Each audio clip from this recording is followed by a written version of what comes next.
رب کا ہے فرمان، اس پہ جا قربان، پیغام قرآن، پیغام قرآن۔ الحمدللہ رب العالمین والصلاة والسلام علی سید المرسلین، اما بعد فاعوذ باللہ من الشیطان الرجیم، بسم اللہ الرحمن الرحیم۔ الصلاة والسلام علیکہ یا رسول اللہ وعلی آلک واصحابک یا حبیب اللہ، الصلاة والسلام علیکہ یا نبی اللہ وعلی آلک واصحابک یا نور اللہ۔ ناظرین، ایک بار پھر پروگرام پیغام قرآن لے کر حاضر ہیں۔ بہت ہی خوبصورت اور پیارا سلسلہ اس لیے ہے کہ اس میں قرآن کا پیغام ہے، اللہ کے کلام کی باتیں ہیں، اللہ کے نبیوں کی باتیں ہیں، تاریخ کے بڑے ہی دلچسپ اور انوکھے واقعات ہیں۔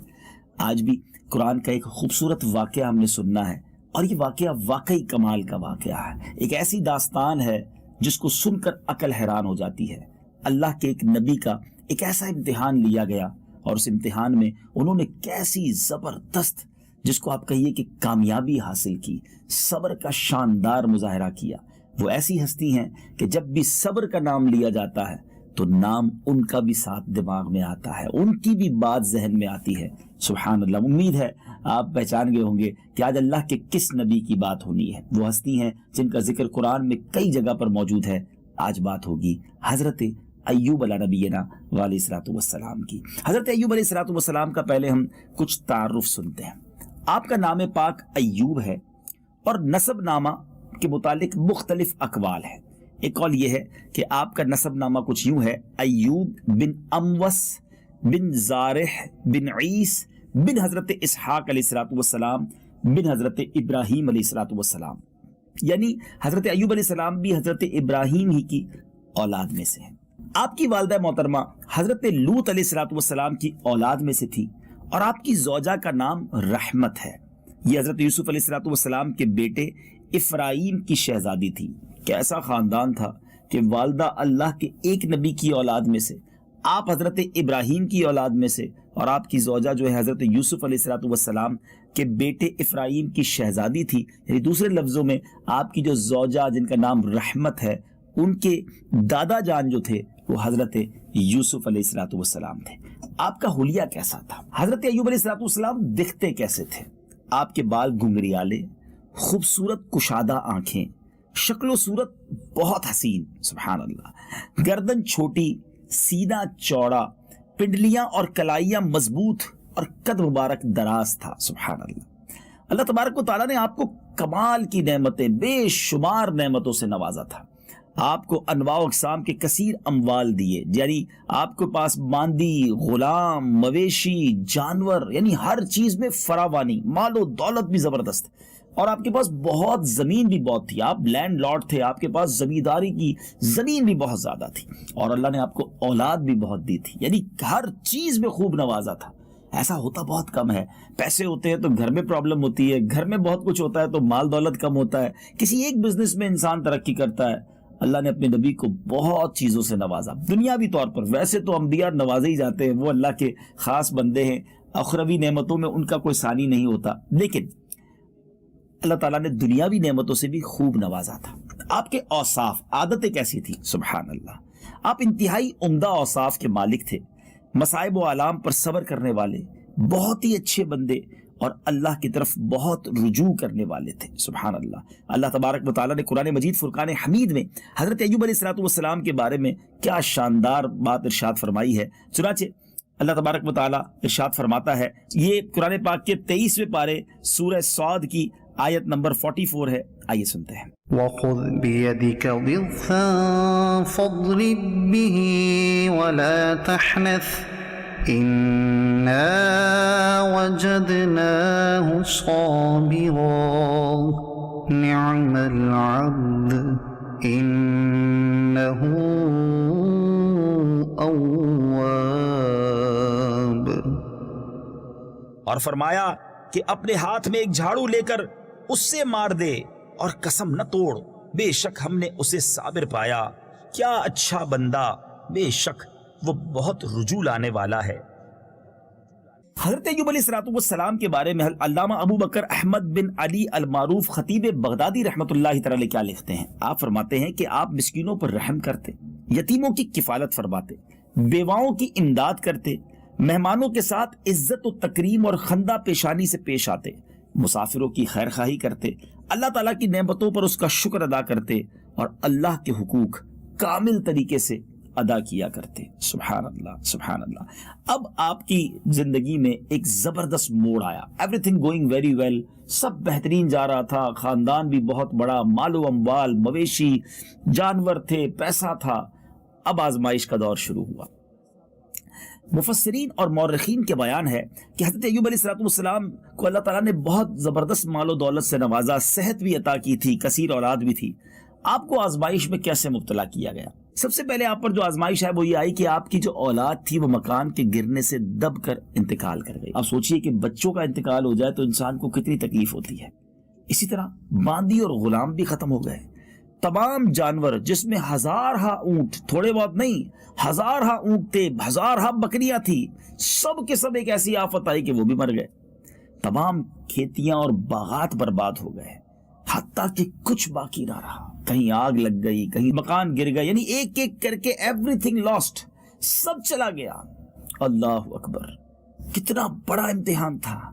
ان کٹھن حالات میں آپ کا طرز عمل کیا رہا؟ آپ کو ایک کے بعد ایک اطلاع ملتی رہی کہ گھر بھی گر گیا، تو اولاد کا انتقال بھی ہو گیا، تو کھیت بھی چلا گیا، تو جانور بھی مر گئے، تو یہ بھی نقصان ہو گیا۔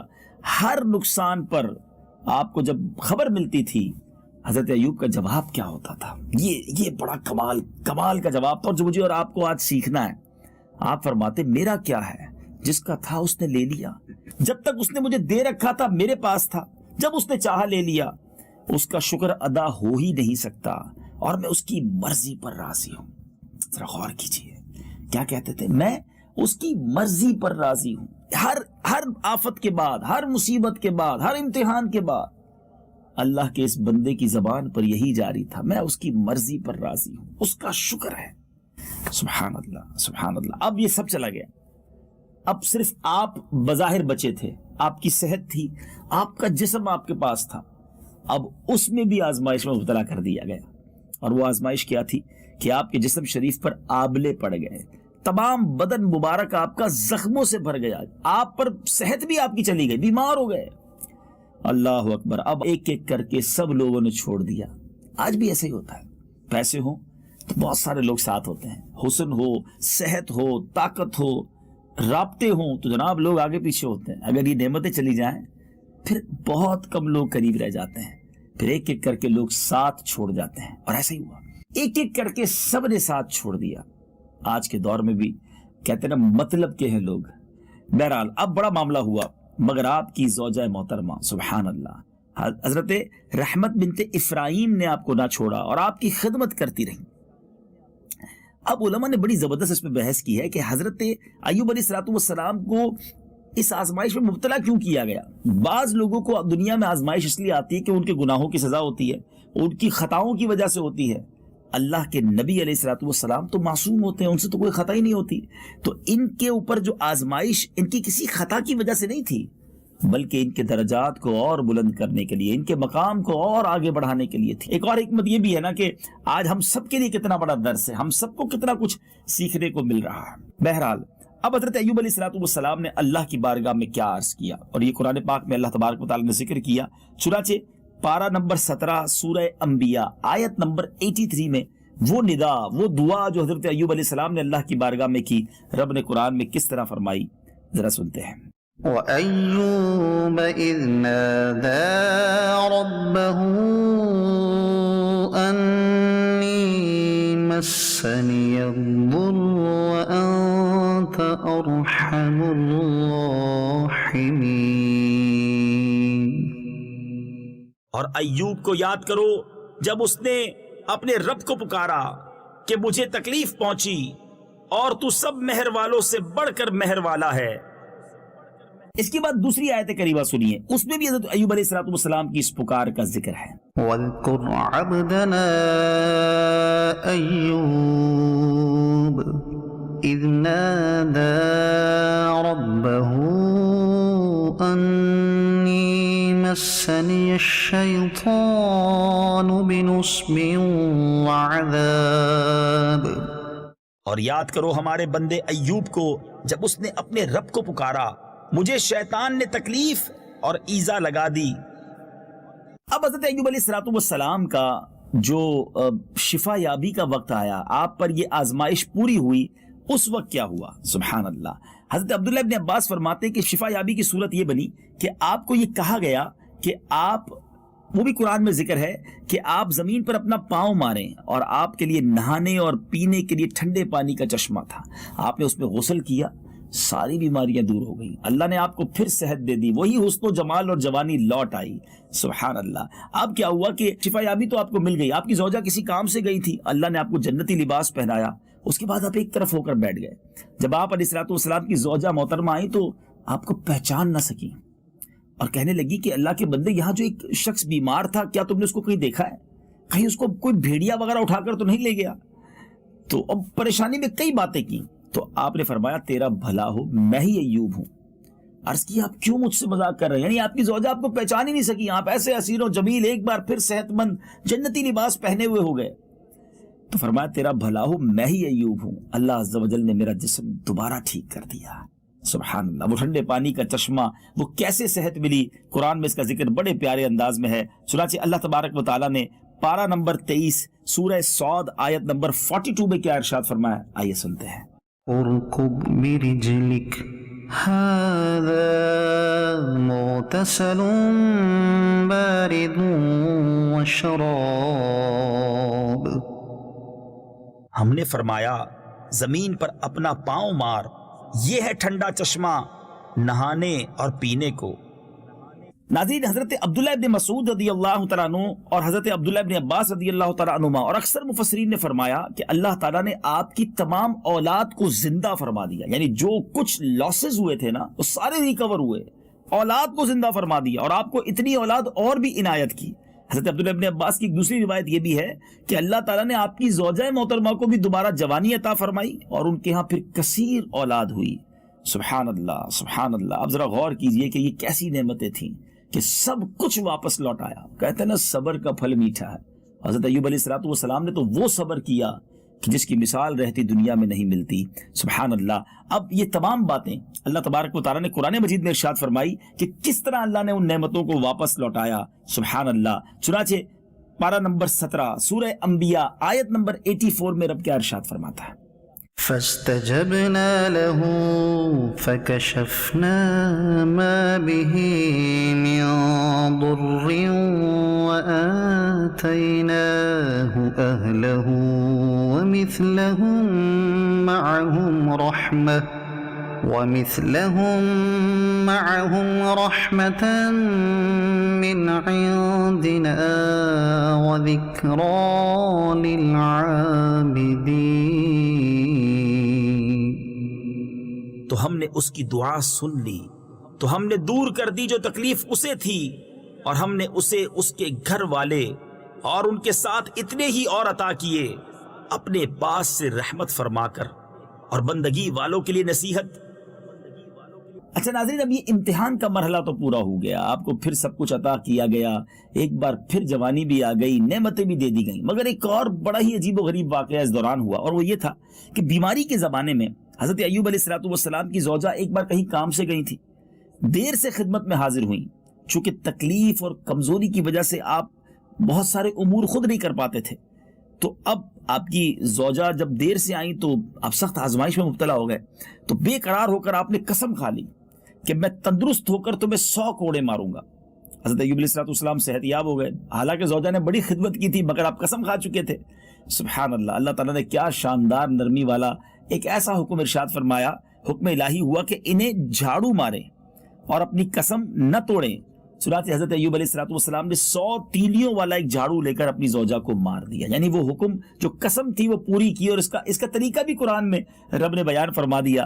سبحان اللہ، سبحان اللہ۔ یہ بھی سن لیجئے، یہ قرآن پاک کے 23ویں پارے سورہ صاد کی آیت نمبر 44 ہے، آئیے سنتے ہیں۔ وَخُذْ بِيَدِكَ ضِغْثًا فَاضْرِبْ بِهِ وَلَا تَحْنَثْ إِنَّا وَجَدْنَاهُ صَابِرًا نعم العبد إنه أواب. اور فرمایا کہ اپنے ہاتھ میں ایک جھاڑو لے کر اس سے مار دے اور قسم نہ توڑ، بے شک ہم نے اسے صابر پایا، کیا اچھا بندہ، بے شک وہ بہت رجوع لانے والا ہے۔ سبحان اللہ سبحان اللہ۔ حضرت ایوب علیہ السلام کے قسم کھانے کا ایک سبب سیدی اعلیٰ حضرت امام اہل سنت کمال فرماتے ہیں کہ سیدنا حضرت ایوب علیہ السلام اللہ تعالیٰ کے پیارے نبی ہیں۔ آزمائش اور ابتلا کے دور میں آپ کی پاکیزہ بیوی جن کا نام رحمہ بنت افرایم یا میشا بنت یوسف بن یعقوب بن اسحاق بن ابراہیم تھا، وہ آپ کے لیے محنت و مزدوری کر کے خوراک مہیا کرتی تھی۔ ایک دن وہ حضرت ایوب علیہ السلام کی خدمت میں انہوں نے زیادہ کھانا پیش کیا۔ حضرت ایوب علیہ السلام کو یہ گمان گزرا کہ کہیں کسی سے خیانت کر کے تو نہیں لا رہی ہیں، اس پر آپ کو غصہ آیا تو آپ نے قسم کھائی۔ یعنی ایک روایت یہ بھی ہے اور ایک روایت جو آپ نے پہلے سنی۔ تو بہرحال یہ شوہر کو راضی کرنے والی یہ خدمت گزار زوجہ تھی، اس کے لیے اللہ تعالیٰ نے کیا شاندار حکم بیان فرما دیا، اور شاید رہتی دنیا کے لیے ایک زبردست اصول بھی بیان ہو گیا۔ اس کی تفصیل میں انشاءاللہ آگے بیان کرتا ہوں۔ حضرت ایوب علیہ السلام دنیا سے آپ نے کب پردہ فرمایا؟ آپ کے بارے میں آتا ہے کہ آزمائش ختم ہونے کے بعد حضرت ایوب علیہ السلام نے 70 سال نعمت و راحت میں زندگی بسر کی، اور حضرت ابراہیم علیہ السلام کی شریعت پر عمل پیرا رہے۔ بعض علماء کے نزدیک آپ کی عمر 93 سال کی عمر میں آپ کا جو ہے وہ انتقال ہوا۔ تو بہرحال اللہ تعالیٰ حضرت ایوب علیہ السلام کی برکتیں ہم سب کو نصیب فرمائے۔ اب یہاں ایک بڑی ضروری وضاحت ہے ناظرین، بعض واعظین اور بعض مقررین اس طرح کی بات کرتے ہیں کہ حضرت ایوب علیہ السلام کے جسم پر معاذ اللہ پھوڑے ہو گئے تھے اور کیڑے ہو گئے تھے۔ یاد رہے اللہ کے جو نبی ہیں وہ عیبوں سے پاک ہیں۔ اللہ نے اپنے نبیوں کو بہت حسین و جمیل اور ایسا پاک بنایا، اور ہر اس عیب سے بچایا، ہر اس کام سے بھی بچایا جس سے لوگوں کو گھن آتی ہو، جس سے لوگ جو ہے وہ متنفر ہوں۔ یہ پاسبل ہی نہیں ہے کہ اللہ کے نبی کے اندر کوئی ایسی بیماری آ جائے کہ جس سے لوگ دور ہو جائے۔ ذرا اس کے بارے میں تفصیل سنیے گا۔ حضرت علامہ عبد المصطفیٰ اعظمی رحمۃ اللہ تعالی فرماتے ہیں، عام طور پر لوگوں میں مشہور ہے کہ معاذ اللہ آپ کو کوڑ کی بیماری ہو گئی تھی۔ چنانچہ بعض غیر معتبر کتابوں میں آپ کی کوڑ کے بارے میں بہت سی غیر معتبر داستانیں ہیں۔ یاد رکھیے یہ بالکل سر تاپا غلط باتیں ہیں۔ ہرگز آپ یا کوئی بھی نبی کبھی کوڑ یا جزام کی بیماری میں مبتلا نہیں ہوا، کیونکہ یہ مسئلہ متفق علیہ ہے کہ انبیاء کا تمام ان بیماریوں سے محفوظ رہنا ضروری ہے جو عوام کے نزدیک باعث نفرت و حقارت ہے، کیونکہ اللہ نے ان کو تبلیغ کا منصب دیا ہے، لوگوں تک پیغام پہنچانے کا منصب دیا ہے، تو ان کو ایسا عیبوں سے پاک بنایا ہے کہ ان کے قریب لوگ آنا پسند کریں، دور ہونا نہ ہو۔ سبحان اللہ۔ بلکہ بڑی خوبصورت بات علماء نے لکھی کہ جس کو جتنا بڑا منصب دیا، جس کو جتنا بڑا کام دیا، اس کو ایسا زیادہ حسن عطا فرمایا۔ جبھی تو نبی پاک علیہ السلام آخری نبی ہیں، اور میرے آقا جیسا حسین نہ کوئی آیا نہ آج آئے گا، کبھی بھی نہیں آ سکتا۔ ایسا تجھے خالق نے طرح دار بنایا، یوسف کو تیرا طالب دیدار بنایا۔ تو بہرحال امید ہے کہ یہ کنفیوژن بھی آج دور ہو گئی ہوگی۔ ناظرین یہ واقعہ تو آپ نے سن لیا، مگر اس واقعے سے مجھے اور آپ کو کیا سیکھنے کو ملا؟ یہ دو باتیں بڑی اہم ہیں۔ ایک تو مصیبتیں، پریشانیاں، تکلیفیں یہ زندگی کا حصہ ہیں، مگر چھوٹی سی تکلیف پر، چھوٹی سی پریشانی پر آج جو ہماری حالت ہوتی ہے، شکوے، شکایت، واویلا، سب کو بتانا، زبان پر شکوے آ جاتے ہیں، اللہ کی بارگاہ میں معاذ اللہ لوگ آل فال بکرے ہوتے ہیں، کفر تک چلے جاتے ہیں۔ نہیں ناظرین، میں اور آپ تو کوئی حیثیت ہی نہیں رکھتے نا۔ نبی تو یعنی دنیا میں کوئی ولی کسی صحابی کے درجے پر نہیں پہنچ سکتا، اور کوئی صحابی کسی نبی کے درجے پر نہیں پہنچ سکتا، یہ معصوم ہوتے ہیں۔ مگر جب حضرت ایوب علیہ السلام پر اتنی بڑی آزمائش آئے تو میں اور آپ تو کسی ماہو شما تو کسی شمار میں ہی نہیں ہے نا۔ مگر پرابلم یہی ہے کہ گناہ گار ہونے کے باوجود، خطائیں ہونے کے باوجود اگر کوئی آزمائش آ جائے تو ہم زبان سے بہت شکوے کرتے ہیں، بہت واویلا کرتے ہیں، بہت کمپلینس کرتے ہیں، اللہ سے شکوہ کرتے ہیں۔ ایسا نہیں ہونا چاہیے۔ اس واقعے سے صبر کا دامن تھامنا سیکھیے۔ ایک دو حدیثیں سناتا ہوں۔ اللہ کے حبیب علیہ السلام نے ارشاد فرمایا، مومن مرد اور مومنہ عورت کو اس کی جان، اولاد اور مال کے بارے میں آزمایا جاتا رہے گا، یہاں تک کہ وہ اللہ تعالیٰ سے اس حال میں ملاقات کرے گا کہ اس پر کوئی گناہ باقی نہ ہوگا۔ سوچئے یہ گناہوں کو معاف کروانے کے لیے، خطائیں کو مٹانے کے لیے بیماریاں اور پریشانیاں آتی ہیں، اور ہم ہیں کہ شکوہ کر کے، بے صبری کر کے وہ ثواب ہی ضائع کر دیتے ہیں۔ ایک اور حدیث سنیے، پیارے آقا علیہ الصلوۃ والسلام فرماتے ہیں، اب ذرا غور سے حدیث سنیے گا، میں اس کی سمری بیان کر دیتا ہوں، اس کا خلاصہ بیان کرتا ہوں کہ اللہ تبارک و تعالیٰ کی طرف سے کسی بندے کا کوئی درجہ مقرر ہو گیا ہوتا ہے، کوئی گریڈ، کوئی اسکیل ہوتا ہے، مگر وہ بندہ اپنے عمل سے وہاں تک نہیں پہنچ پا رہا ہوتا، یعنی روزے رکھ کے، نمازیں پڑھ کے، نفل پڑھ کے، صدقہ کر کے اس کے نیک اعمال ایسے نہیں ہو رہے ہوتے کہ اس درجے پر پہنچے۔ اب اللہ تعالیٰ اس بندے پر کوئی آزمائش بھیجتا ہے، تکلیف بھیجتا ہے، وہ صبر کرتا ہے تو اللہ تبارک و تعالیٰ اس کے لیے اس درجے پر پہنچا دیتا ہے۔ سوچئے، ہو سکتا ہے میرے گھر میں بیماری، میرے کاروبار میں نقصان، میرے گھر کی پریشانی اس لیے آئی ہو کہ میرے درجے بڑھ جائیں، مگر ہائے میری بے صبری، ہائے میری اللہ تبارک و تعالیٰ کی ناشکری، کہیں ایسا نہ ہو کہ وہ درجے، وہ برکتیں جو میرے مقدر میں رب نے لکھی تھیں، میری بے صبری سے میں ضائع کر بیٹھا ہوں۔ کاش حضرت ایوب علیہ السلام کے صبر سے میں اور آپ سیکھ جائیں۔ قرآن میں رب کا وعدہ ہے، ان اللہ مع الصابرین، اللہ صابروں کے ساتھ ہے۔ اور ایک اور خوبصورت میسج میری بہنوں کے لیے ہے، ذرا سوچئے نا، سب ساتھ چھوڑ گئے، حضرت ایوب علیہ السلام کی زوجہ نے کتنی خدمت کی، ہر حال میں خدمت کی، سبحان اللہ۔ اللہ نے پھر کیسے دن دکھائے، جوانی بھی لوٹا دی، اولاد بھی لوٹا دی، نعمتیں بھی عطا کی، قرآن میں بھی ذکر ہے۔ اے کاش آج ہمارے گھر میں جو خواتین ہیں وہ بھی یہ بات سیکھ جائیں۔ مشکل وقت آتا ہے، مشکل میں تو ساتھ دینا ہوتا ہے۔ میں نے اپنی زندگی میں ایک چیز دیکھی ہے کہ جس بیوی نے اپنے شوہر کا مشکل وقت میں ساتھ دیا ہے، اللہ نے اسے سکھ کے دن ضرور دکھائے ہیں۔ تو آپ بھی اگر گھر میں مشکل ہے نا، پریشانی ہے، تو سپورٹ کیجئے، تکلیف نہ دیجئے۔ بعض اوقات گھر کی ٹینشن کی وجہ سے، گھر کی پریشر کی وجہ سے مرد حرام کی طرف چلا جاتا ہے، مرد برے کام کی طرف چلا جاتا ہے۔ اگر اس کی روزی میں تھوڑی آمدنی ہے، اگر وہ کسی پریشانی میں ہے، آپ سپورٹ کیجئے۔ بی بی خدیجہ بھی نبی پاک کو حوصلہ دیا کرتی، یہ تمام بزرگ خواتین کا طریقہ رہا ہے۔ اللہ کرے کہ دل میں اتر جائے میری باتیں تو بہت ساری یاد آ رہی ہیں، مگر سلسلے کا وقت اختتام کے قریب ہے۔ امید ہے پیغام قرآن کو دل میں جگہ دیں گے۔ اس واقعے سے بہت پیاری باتیں سیکھنے کو ملی ہیں۔ اللہ تعالیٰ حضرت ایوب علیہ السلام کے صدقے مجھے اور آپ کو صبر کی نعمت عطا فرمائے، ہر حال میں شکر کرنے والا بندہ بنا دے، اور شکوہ اور شکایات اللہ کی بارگاہ میں ناشکری سے رب کریم ہم سب کی جان چھڑا دے۔ وقت ہوا ہے ہمارے اس پروگرام میں خوبصورت سیگمنٹ کا، جس کا نام ہے تعارف قرآن۔ پیغام قرآن۔ ناظرین، آج ہمارے سیگمنٹ تعارف قرآن میں ہم قرآن پاک کی ایک سورت سورہ مطففین کے بارے میں سنیں گے۔ نام تھوڑا سا مشکل ہے، آئیے اس کے بارے میں سمجھتے ہیں۔ سورہ مطففین کے بارے میں مفسرین کا ایک قول یہ ہے کہ یہ سورت مکیہ ہے، اور ایک قول یہ ہے کہ مدنیہ ہے، اور ایک قول یہ ہے کہ یہ سورت ہجرت کے زمانے میں مکہ مکرمہ اور مدینہ منورہ کے درمیان نازل ہوئی ہے۔ سبحان اللہ، تینوں اقوال ملتے ہیں۔ اس سورت میں ایک رکوع ہے اور 36 آیتیں ہیں۔ مطففین نام رکھنے کی وجہ کیا ہے؟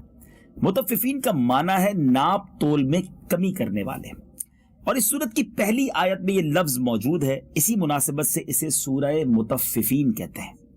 سورہ مطففین کے اندر مضامین کیا ہے؟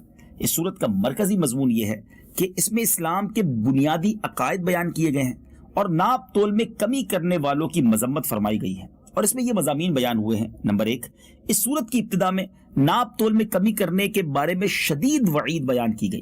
نمبر 2، یہ بتایا گیا کہ کافروں کا اعمال نامہ سب سے نیچی جگہ سجین میں لکھا ہوا ہے، اور جس دن وہ نامہ اعمال نکالا جائے گا تو اس دن قیامت کے منکروں کے لیے خرابی ہے۔ نیز یہ بھی بتایا گیا کہ قیامت کے دن کو وہی جھٹلاتا ہے جو سرکش اور گناہگار ہے۔ نمبر 3، جو کافر قرآن مجید کو سابقہ لوگوں کی کہانیوں پر مشتمل کتاب کہتے تھے، ان کا رد کیا گیا، اور یہ بھی بتایا گیا کہ جس طرح وہ دنیا میں اللہ تعالیٰ کی وحدانیت کا اقرار کرنے سے محروم رہے، اسی طرح قیامت کے دن اللہ تعالیٰ کا دیدار کرنے سے محروم رہیں گے، اور ان کا ٹھکانہ جہنم ہوگا۔